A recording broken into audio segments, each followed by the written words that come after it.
देश की बेटी वो भी है जो महिला मंत्रिमंडल में बैठी हुई और बलात्कार हो जाते क्यों नहीं बोलती है? शर्म नहीं आती उनको?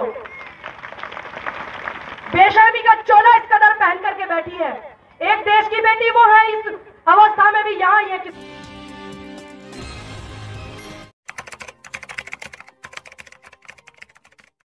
संदीप पांडे जी, अरुंधति आंटी जी हमारी। और सबसे बड़ी जो बात है वो यह है कि इस मंच की शोभा बढ़ाने के लिए भारी संख्या में नारी शक्ति बैठी हुई है।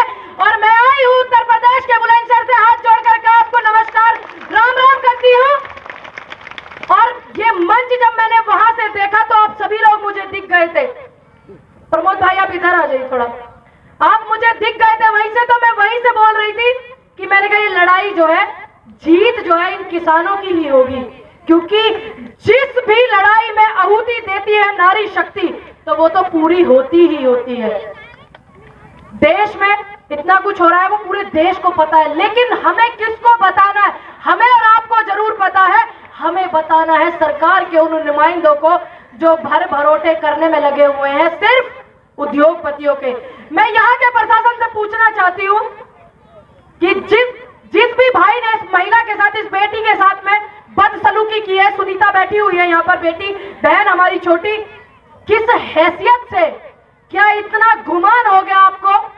इस वर्दी का सम्मान ऐसा देश का कोई नागरिक नहीं होगा जो नहीं करता होगा।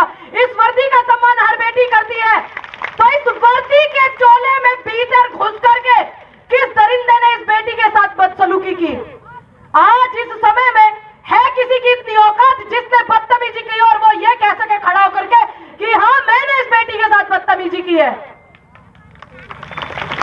कोई नहीं होगा। मैं चैलेंज के साथ कहती हूं कि कोई नहीं बोलेगा कि हाँ हमने की है, क्योंकि कुछ लोग जो होते हैं, मैं मानती हूँ आपकी समस्या और आपकी परेशानी, जितने भी मेरे प्रशासन के भाई खड़े हैं, कि आपको ऊपर से फोन आता होगा और आपको परेशानी बहुत ज्यादा होती होगी, क्योंकि हम लोग तो आजाद हैं, 1947 में हो गए थे। आप लोग थोड़ा बंद गए हैं जिस दिन से नौकरी करने लगे हैं, लेकिन जमीर को जिंदा रख करके कीजिए, क्योंकि एक बेटी आपके घर में वो भी होगी जो आपको धरती पर लेकर आई है, एक बेटी वो भी होगी जो आपकी कलाई पर राखी बांधती है। तो इतनी दरिंदगी बिल्कुल ठीक नहीं। और आज के जो मुद्दा है मैं उस मुद्दे पर आती हूँ। यहाँ पर जो इतने सारे गांव प्रभावित हैं, मैं ये पूछना चाहती हूँ अपने उत्तर प्रदेश के मुख्यमंत्री और देश के हमारे प्रधानमंत्री जो है उनसे, कि पासी में एयरपोर्ट जो है उसका दौरा कितनी बार किया? सिर्फ योगी जी और मोदी जी के सिवा कौन सा हवाई जहाज वहां से उड़ाया? आप लोग यहीं के रहने वाले हो, आप ईमानदारी से बताइए कि कोई जहाज उड़ाया कि नहीं? पीछे से दिखाए मेरे कैमरा वाले भाई, जितने भी हमारे यूट्यूबर्स और पत्रकार जो है, हमारे देश का मीडिया यहाँ पर खड़ा हुआ है, क्या कभी कोई जहाज उड़ा यहाँ पर? क्या आप लोग अंतरराष्ट्रीय सेवाएं लेंगे? क्या आपको विदेश जाना है किसी काम से? नहीं जाना ना? तो मैं देश के उन नुमाइंदों से और उन लोगों से पूछना चाहती हूँ कि आप जिन लोगों को गुमराह बार बार कर देते हैं और आपको वोट दे करके बिठा देते हैं, कि जब इनको जाना ही नहीं। दूसरी बात, यहाँ लखनऊ में, गोरखपुर में, कुशीनगर में, वाराणसी में कितने सारे एयरपोर्ट हैं। आप मॉडिफाई करके इंटरनेशनल उन्हें बनाइए। और इन एयरपोर्ट के लिए कौन सी जमीन एक बार होती है? कौन सी होती है? जो खंजर होती है वही होती है ना? उपजाऊ तो नहीं होती ना? उपजाऊ जमीन अपनी नहीं दोगे ना? नहीं। जब देश में किसान एक हुआ है, जब पूरे देश में, आप रिकॉर्ड उठा करके देखना, और उसमें आहुति डाली गई है महिला शक्ति ने अपने सपोर्ट की, तो आप देखना बड़ी बड़ी सरकारें ऐसे हालती हैं। आपने देखा नहीं, 750 किसानों की शहादत हो गई थी, 13 महीने आंदोलन चला था। सरकार झुकी ना? कौन झुका? तानाशाह झुका। तो ऐसे ही ये तो उत्तर प्रदेश की बात है, जब देश के इतने बड़े बड़े बैठ कर के सिस्टम में और इतने ज्यादा निर्लज लोग झुक सकते हैं सिर्फ किस चीज से? आपकी एकता से, आपके भाईचारे से। और अभी एक पत्रकार भाई मेरे बोल रहे थे कि मैडम ये किसान नहीं है। देखिए, मैं बुलंदशहर से आई हूं, मैं इनको भर करके नहीं लेकर आई हूं गाड़ियों में। मेधा मैम, मेरी माता जी, क्या आप मध्य प्रदेश से इनको लेकर के आई है? नहीं लेकर के आई है। आप लोग यहीं के हैं। और आपकी जो दफ्तियां मैं देख रही, मैं बहुत देर से पढ़ रही हूँ, एक आंटी हमारी सामने बैठी हुई है, उनकी दफ्ती में जो लिखा हुआ है, सभी लोग गौर करें, आने वाले समय के जो पुराने आंदोलन थे उसमें तो किया ही होगा, लेकिन आने वाले समय के लिए भी गौर करें। ये एक मोटिवेशन भी है। सब लोग कहते हैं हम जान दे देंगे लेकिन जमीन नहीं देंगे, जान दे देंगे, लेकिन वो आंटी बैठी हुई है लाल कलर की दफ्ती लेकर के, उन्होंने लिखा हुआ है और साबित किया हुआ है कि देश की नारियां कुछ भी कर सकती है। हम अपनी जान भी नहीं देंगे और अपना आशियाना भी नहीं देंगे।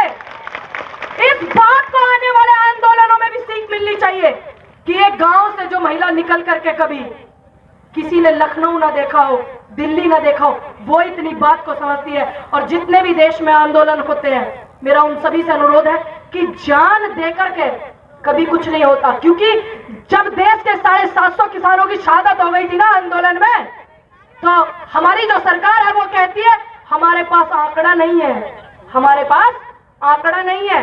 उससे भी दुर्भाग्य की बात यह कि जब सर्जिकल स्ट्राइक हुआ था बहुत कोहरा पड़ रहा था और देश के मीडिया ने सर्जिकल स्ट्राइक के 350 लोगों को गिन करके कि 350 लोगों को मारा, दूसरे देश के, विरोधी देश के। इसका मतलब उनको कोहरे में मीडिया को वो लोग दिखकर अपने देश का अन्नदाता बॉर्डर पर पड़ा रहा, 750 लोगों की शहादत हो गई। जब नहीं दिखा तो वो आपका दुख दर्द कभी नहीं समझने के। जो यहां से सांसद है, क्या वो कभी इस एयरपोर्ट से गए एक आध बार? कहीं नहीं गए, नहीं गए ना। तो मैं यहाँ के प्रशासन, और अभी मेरी माता जी बता रही थी, वेदा पाटकर जी, कि कपिल शर्मा जो है, ये मैं बता रही हूँ आपको, माता जी बता रही थी कि डीएम के ये बयान है, डीएम साहब ने ये बयान दिया और वो दिए। कपिल शर्मा का शो आता है 8 बजे, 8 से 9, बहुत अच्छे हास्य कवि हैं। तो मेरा ऐसे लोगों से अनुरोध है कि आप चलाइए शो, करिए टीआरपी, खूब हंसी बटोरिए, खूब ताली के ठाके लगवाइए। जब आपको ये नहीं पता कि आप किस पद पे हैं, आप अपनी ताकत को भूल रहे हैं मंत्रियों के दबाव में, आप अपनी ताकत को भूल रहे हैं मुख्यमंत्री के दबाव में, आप अपनी ताकत को भूल रहे हैं जितने भी ये मंत्री हैं उनके दबाव में। आपको शर्म आनी चाहिए। एक वर्दी से बड़ी कोई ताकत नहीं होती और एक किसान से बड़ी कोई ताकत नहीं होती। कितने शर्म की बात है जो हमारे रक्षक हैं वो होकर के इस तरीके की बातें करते हैं। जब देश में लड़ाई होगी सरकार की, अब हम किसानों की है तो कौन लड़ रहा है? हम लड़ रहे हैं। हमारी महिला है इधर, बहुत महिला किसान है, मेरे यहां से भी ज्यादा इधर महिला किसान है, खेत में बराबर की हिस्सेदारी करती हैं। देश में किसानों की लड़ाई हुई, किसने सपोर्ट किया? किसानों ने, मजदूरों ने, आदिवासियों ने, हिंदुओं ने, मुस्लिमों ने, सिखों ने, ईसाइयों ने, बौद्धों ने, जैन धर्म के लोगों ने, सभी ने किया ना। तो इस लड़ाई में आने वाले समय में मुझे इतना पता है कि जब आप लोगों की लड़ाई होगी वर्दी की और आपकी लड़ाई होगी ना तनख्वाह की, कि आपकी पेंशन नहीं मिल रही है, तो आपके साथ कोई भी मंत्री, मैं दावे के साथ कह सकती हूँ, किसी भी सरकार का साथ नहीं खड़ा होगा। ये सभी लोग आपके साथ खड़े होंगे। तो आप थोड़ा आंखों में इतना सम्मान बचा करके इनके सम्मान के साथ में बात कीजिए, क्योंकि आप भी ये बात अच्छे से जानते हैं कि कभी किसी मंत्री ने, कोई होगा लाखों में कि जिसने सरकार के खिलाफ बोला, सरकार में रहते हुए है एक दो, मैं मानती हूं, मैं सम्मान भी करती हूं उनका। देखिए मेरी लड़ाई किसी भी व्यक्ति से नहीं है, मेरी लड़ाई बेरोजगारी से है, मेरी लड़ाई किसानों को सताया जा रहा है उससे है, मेरी लड़ाई शिक्षा से है। क्यों नहीं बनाते आप यहां पर मंडी जो 10-20 गांव के लोगों को रोजगार भी मिले? मेरी लड़ाई उस घर को तोड़ने वाले से है जो वो सामने शिक्षा का मंदिर है। मेरी लड़ाई उस सिस्टम से है। मैं जानती हूं कि मैं कितनी भी जोर लगा लूं, मैं एकदम से सिस्टम को नहीं बदल पाऊंगी, लेकिन आप और हम मिलकर के जब जोर लगाएंगे तो सिस्टम भी बदलेगा, माहौल भी बदलेगा, आपका सम्मान भी सब करेंगे, लेकिन हमें एक होना पड़ेगा। जिस समय देश में कोरोना महामारी चल रही थी, देश में एक भी मंत्री या एक भी एमएलए सत्ताधारी पार्टी के ने सपोर्ट नहीं किया था, ऑक्सीजन नहीं दी थी। हम लोगों ने दी, आप लोगों ने दी, किसानों ने लंगर लगाए, गुरुद्वारे मंदिर के बाहर लगाए लंगर, अपना आज तक खाने के लंगर सुने होंगे, ऑक्सीजन तक के लंगर लगाए। तो ये देश के किसान का जो पैसा है और उसकी जो जमीन है, किसान का और जमीन का जो रिश्ता है वो माँ बेटे का रिश्ता है। क्योंकि माँ जैसे सांस है ऐसे ही जमीन धड़कन है। सांस और धड़कन दोनों में से अगर कोई एक चीज चली जाती है ना तो जीना बड़ा मुश्किल होता है। मेरे प्रशासन के भाइयों से मेरा अनुरोध है कि धरना देश में जब भी किसान चलाता है ना तो शांतिपूर्वक चलाता है। आप लोगों का काम है सरकार का काम करना, लेकिन सभ्यता से। मैं इस वर्दी का सम्मान बड़ा करती हूँ क्योंकि मेरे घर में भी है। आप मेरी बात को उम्मीद है समझ रहे होंगे, मैं भी आपकी बात को समझ रही हूँ कि एक बेटी की फीस भी भरनी है, एक बेटी की शादी भी करनी है, एक बेटे के स्कूल की फीस भरनी है, ट्यूशन की फीस भरनी है, और घरवाली के घर के खर्चे आटा दाल चावल भी लेकर के आने हैं। मैं समझती हूँ, ऐसा नहीं है कि नहीं समझती हूँ, लेकिन जो इस वर्दी के पीछे ऐसे लोग हैं जो सुनीता जैसी बहन के साथ बदसलूकी करें, तो आप अपने जमीर को मत मारिए, आपको उनकी खिलाफत करनी चाहिए, क्योंकि आप भी एक बेटी के पिता हैं और एक बेटी के पति और एक बेटी के बच्चे हैं। अंत में मैं बस यही कहना चाहूंगी, जब जब इस आंदोलन को धार देने के लिए देश के किसी भी किसान की जरूरत आपको पड़ेगी, तो इस मंच पर आने के लिए कोई मना नहीं करेगा। चाहे वो मैं हूं, चाहे वो मेधा पाटकर जी हैं, चाहे वो संदीप पांडे जी हैं, चाहे अरुंधति जी हैं, चाहे हमारे भाई बराबर में खड़े हुए हैं राजीव जी, ये है। और आज का जो दिन है, मैं सभी को शुभकामनाएं और बधाई दूंगी। आज का जो दिन है गंगा स्नान और प्रकाश पर्व है। मैं नमन करती हूँ गुरु नानक देव जी को भी, मैं नमन करती हूँ माँ गंगे को भी, कि आपकी इस लड़ाई में गुरु नानक जयंती है आज, गंगा स्नान भी है आज, दोनों ही दिन एक दिन है। देखिए समूह, देखिए परमात्मा चाहता है कि सब एक रहे, ये लोग नहीं चाहते एक रहे, क्योंकि जब देश की जनता एक हुई है ना, तो भ्रष्टाचार भी दूर हुआ है। मैं उस ईश्वर से कामना करती हूँ कि आपकी इस लड़ाई को मजबूती से आगे तक बढ़ाएंगे और हम इसमें आपके साथ लड़ेंगे। नारी शक्ति, नारी शक्ति, नई रोशनी, किसान एकता, किसान मजदूर एकता। अगर आपने इस नारे को बरकरार रखा ना, तो ये मेरा वादा है, मैं इस मंच के माध्यम से वादा करके जाती हूं कि सरकारें कोई भी आए, आपसे वो घबराने लगेंगी, आपके इस नारे से घबराने लगेंगी। आप इस नारे का पीछा कभी मत छोड़ना, चाहे कोई मंच हो या चाहे कोई डीएम का ऑफिस हो, चाहे वो एसएसपी का ऑफिस हो, आप इस नारे को बरकरार रखना। और मेरा मानना है कि एसएसपी डीएम ऑफिस में जब आप जाकर के इस नारे को लगाएंगे, वो भी आपके साथ सम्मान के साथ बात करेंगे, ये मेरा मानना भी है। सभी को मैं धन्यवाद करती हूँ यहाँ पर मुझे आमंत्रित करने के लिए, संदीप पांडे जी, उनकी समस्त टीम, राजीव भाई, और मैं धन्यवाद करती हूँ अपनी माता तुल्य मेधा पाटकर जी।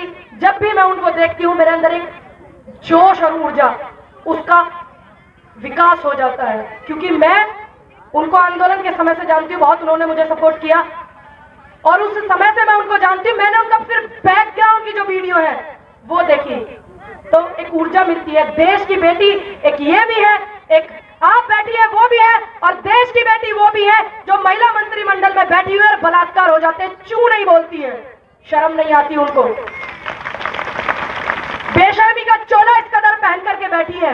एक देश की बेटी वो है इस अवस्था में भी यहाँ ये किसानों के सामने, और वो उनके यहाँ बलात्कार हो जाता है तो बेटी के यहाँ नहीं जाती है। मैं उत्तर प्रदेश की धरती पर खड़ी हूँ, रात के अंधेरे में 2 बजे बेटी को जला दिया जाता है। मुझे तो ऐसा लगता है कहीं आने वाले समय में बेटी होना ही अभिशाप ना हो जाए। अगर इनकी एक नीति रही तो हो सकता है ये मनुवादी लोग हैं इस चीज को कर दे। तो सभी माता पिताओं से मेरा अनुरोध है कि अपनी बेटी को खूब आगे बढ़ाएं। और एक बेटी ने एक नया और जन्म लिया है, उस बेटी ने जिसने इस संघर्ष की लड़ाई को लड़ा है, जब पुलिस वाले कुछ लोगों ने बदतमीजी की है। बस मैं अपनी बात को यही खत्म करना चाहूंगी और आप सभी से अनुरोध करना चाहूंगी कि आप डरिएगा मत। जैसे अड़े हुए ना 27 दिनों से, शर्म तो उनको आ रही है, अगर शर्म नहीं आती तो वो आपसे वार्ता करने के लिए तैयार नहीं होते राजीव भाई, ये मेरा मानना है, शायद आपका भी होगा। सभी को मेरा नमस्कार, राम राम।